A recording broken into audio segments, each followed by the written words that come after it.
going on, guys? It's your girl, C Positivista. Welcome back to another episode of Mind Your Thoughts. Now, I've got a very special caller on the line. Her name is Bri, and I'm going to let her introduce herself. Hi, I'm Bri, I'm 19, I'm a law student at the University of Oxford, and I've spent time in foster care and residential care and also semi-independent care, and I'm really excited to be here. Yay! Welcome to the podcast. You said you're a care leaver, and obviously this podcast is definitely care leaver friendly. Would you like to just share a little bit about your experience in residential care? So for me, residential care was just sort of the perfect placement. I lived in a residential care home with four other children in care, and for the most part we were really close, and it was a really nice sort of environment where I got to meet a lot of people. I sort of really came into myself. I gained a lot of confidence, and residential care was not as daunting as I thought it was going to be. I guess. So this is a bit of a funny question, but did you, prior to going into residential care, did you ever hear anything about residential care, or did you know anything about care at all? Not at all, really. I was in a foster placement for 2 weeks beforehand, and I didn't really know that. The only thing I'd seen of residential care was Tracy Beaker. As we all. Yeah, so I didn't really know that. I didn't think places like that existed, to be honest, and I didn't realise they were so sort of integrated into the community. I thought a residential care home would have like residential care written on the door, but when I went to my house, I would have happily walked past that house and many of the other residential care homes that I visited. You wouldn't know, and I was just so shocked that it was so normal. I feel like a lot of people look at foster care and foster and basically just foster parents and just that environment, and they kind of look at it as more of a family environment, whilst looking at residential care and thinking of it as just a children's home. Would you say you had that experience or not? I would say that it was as much a family environment as foster care was for me. All of us children that were there were a similar age. So we were all, at the point I went in, 14, 15. Yeah. And the difference was that the staff were a lot younger. So when I started, it was a new residential home, and the staff were sort of early 20s. Which was different because I've been to a foster placement where my foster carers were sort of late 40s, early 50s. Yeah. So in terms of that, it was not looking at them as parents, but looking at them as more support, sort of older family members that aren't parents. Yeah. And that was really nice, and for me, sort of what I wanted. I wasn't really the kind of person who could sort of sit about and do nothing, so I really appreciated having lots of people around. There was always 3 or 4 staff members on, so there was always somebody to talk to, even if the kids weren't there. So no, I would say that in terms of the family environment, it was very much there, and they also really tried to make it as much of a family environment as they could. Yeah. So just looking at the actual environment within itself, was this a big house? How many bathrooms would you say? So it was actually massive. It didn't look as big as it didn't look as big on the outside. It was like Mary Poppins' bag, but in a house. With everything inside, and you're like, oh my gosh. Yeah. I can remember walking in and there being them giving me a tour, and there was an office and a downstairs bathroom. Yeah. And then a lounge, 2 lounges, a kitchen and a dining area, and then an education room, and then a laundry room, and then upstairs there were 6 bedrooms, 3 of which were en suite, and then another 2 bathrooms that were full bathrooms with an actual bath rather than just a little shower room. That's amazing. And all the rooms were really big as well. the rooms weren't. I expected the rooms to be, quite small, almost like uni style accommodation. But it was just a big house. Wow. Would you say, do you know if it was a private organization, or was it council or No, mine was a private private organisation. organization? Yeah, I thought so as well. So what would you say your week looked like in a residential accommodation or a residential home? So it was. I think we were a lot busier. So because there was 5 of us, and we were all from similar areas, but everybody obviously went to different schools, different like education institutions. So we'd get up and we'd have to leave the house for 8 o'clock. Bang on. If we left any later than 8 o'clock, we were all going to be late for school. And so some people had taxis that came and picked them up, and some of us got a lift with staff in the big car. And then when we got back from school, some people got back at dinner time, some people got back at normal school time, some people got back later because they had clubs and things to do after school. And we'd go.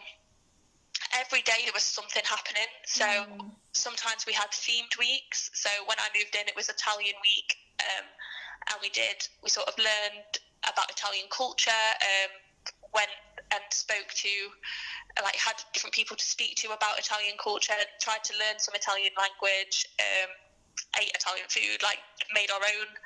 And we did that with cultures once a month. And then we went on to sort of just general themes. So we'd do things based around those. Sometimes we went out to the cinema. I can remember going and playing laser tag after school once. But in the holidays, it was a lot more chill. In the holidays, we'd go. They took us on holiday, so I went to Disneyland. We went for a 3-day trip to Disneyland Paris. We used to go. So I remember once it was I think 11 o'clock at night, and they had waking night staff, which was somebody who was awake all night and did a night shift. Yeah. And I can remember them coming in, so they started their shift at 10:30. I can remember her coming in and going, "Shall we all go to Skeg?" So we all just went to the beach, so Skegness beach. Yeah. We all just at 11 o'clock at night just set off, went to the beach, played on the sand in the dark, and came back. No, do you know what? Just hearing this, because I've never actually I don't know if you know this, but I'm a care leaver myself. Yeah. I've never actually been to I've never lived in a residential care, so my experience was more of a foster care, but it's sounding very similar. It's sounding very similar to foster care. In my mind, I just thought, there'll be loads of kids in one house, a big table, loads of rotors, who's washing the dishes, who's doing this, really a busy kind of house. But this seems quite chill. Yeah, so the only thing that was really rotated was that every week we'd have a residence meeting. So all 5 kids would come together, and we just sort of chat about anything that we wanted. We would make the menu, so we'd pick a menu for each of the week.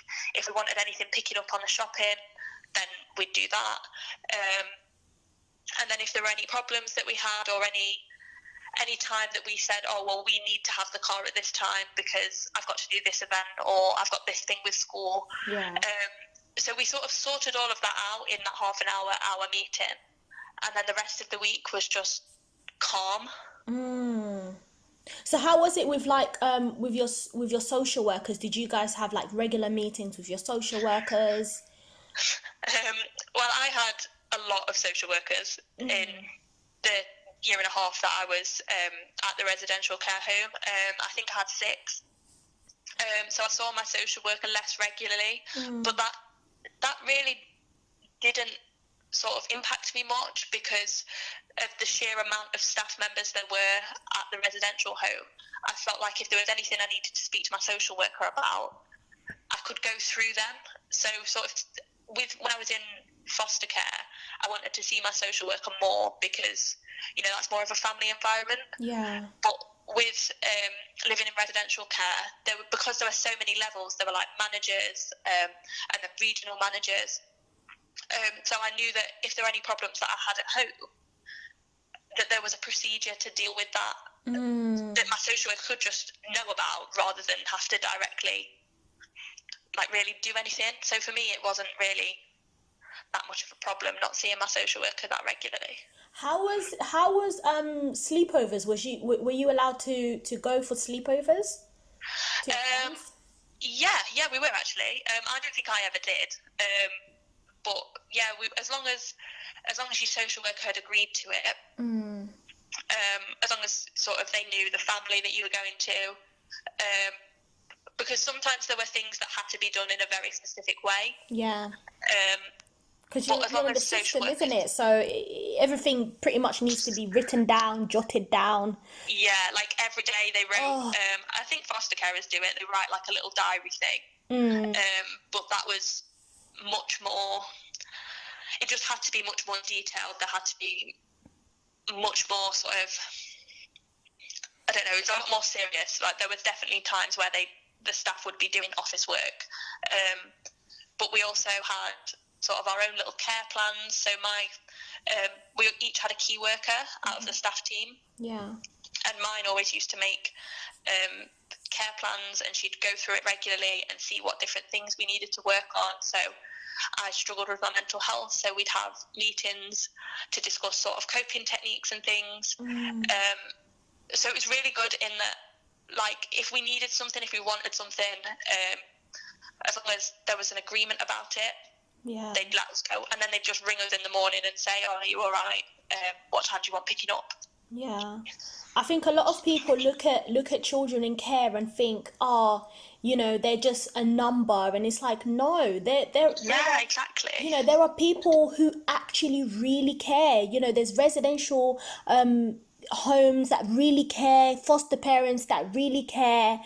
And I think it's very, very important, especially like you just mentioned, where with your mental health, where you had help with that. A lot of people just think, oh yeah, in foster care you don't get support. No, you do get support. Yeah, exactly. Yeah, I think residential care for me, the having a key worker was brilliant for me.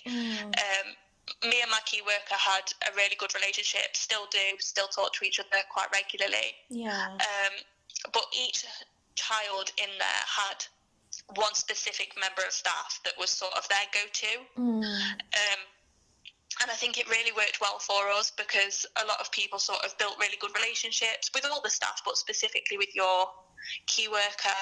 And they sort of kept track of, if you needed help surrounding mental health, if you needed help surrounding, I don't know, relationships with your parents, if you needed help with job application with a person you'd go to, and they would really support you with that. Wow, that is just amazing. It was incredible. How about parents' evenings? Did you have who did you have coming to your parents' evenings? Was it your social worker or was it the workers at the residential home? It was always my key worker.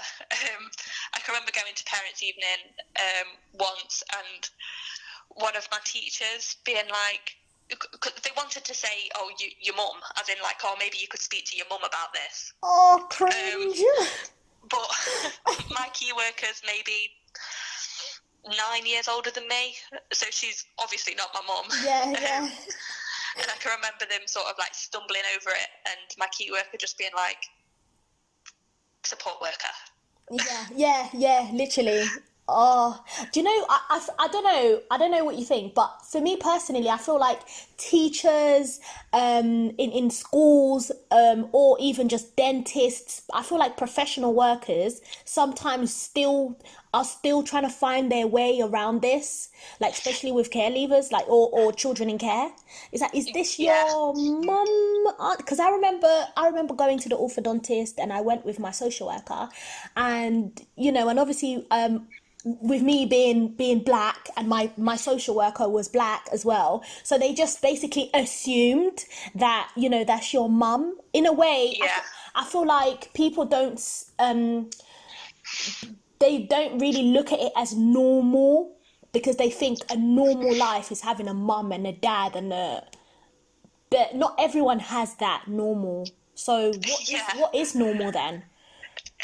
So yeah, for us, we had sort of a similar experience, but as I mentioned, all the staff were quite young, so Yeah. a lot of people would sort of go to say mum, but then clock they weren't old enough to be my mum, but then not know where to take it. Yeah. And then there'd be some times that I was out with my mum and my support workers, because I do have brilliant relationships with my parents now. Yeah. And there'd just be people just stumble and they don't think it's normal, but I don't think there is. Like, even in a family, like even in your family environment, as like if you with your biological parents, there's no normal in that. Yeah. Like, I think we need to come away from the idea of what's normal and what's not, Yeah. because otherwise we're just going to be constantly looking for this normal that doesn't really 100%. exist. 100%. And I feel like with this whole normality of things, I feel like that's why a lot of children in foster care feel out of place, because it's like, well, that's not normal because my friends at school have got a mum and a dad and their lives looks like this. And it's like, not every child that's in care is because they're a bad child, you know? Exactly, and I wasn't in care through any fault of like what my parents did at all. It was just the best place for me at the time because I was struggling with mental health issues. Yeah. And I've always maintained relationships with my parents, and I would never ever refer to even foster carers as foster parents. Because I had good relationships with my parents. It was about supporting me at the time. Yeah. It was their decision to support me, not a decision to sort of push me out of the family. It was to make sure I was okay. That was sort of why I was there. Yeah. That's amazing. Just recognizing, I feel like sometimes family can be so stuck in their ways that they can realize that, okay, there's a problem here at home and we're not able to support this child to the best of our abilities, and you and just get help. Yeah, that's It's exactly what it yeah, was. It was, it's okay. I was in a position that my parents struggled to support me, and it was better for me to go to, because everyone at the children's home was trained in sort of supporting children with mental health, supporting anxiety, Yeah. supporting problems with eating, and so them putting me in the residential care home wasn't no, we don't want you. It was we want you to get the best support. We want you to be supported, and this is the way to do it. Yeah. Oh, wow. That, yeah.